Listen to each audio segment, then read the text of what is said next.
Jende gehienak ez gaude ohituak itxuen moduan bizitzea edo hankak sentitzen edo ez dituzten moduan bizitzea. Orduan espeziala bezala da.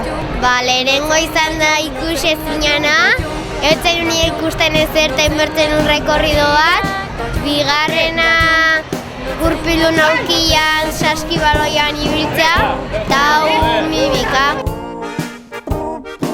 Gauza asko ikasten dituzu, nola sentitzen dien ezin dutenak ondo ibili eta ezin dutenak ikusi eta entzun.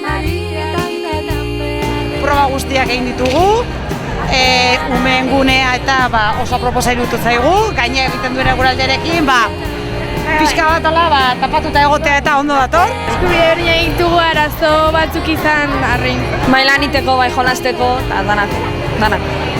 Oso ondo pasaet, errexena nire laguna egidatzea, balontzestokoa ni jolastet baino zaien hau egitea, eta kilometroa festa polita da, eta nire herrian, hobeto. Apa gureak eta hauka kilometroak! Ariketan,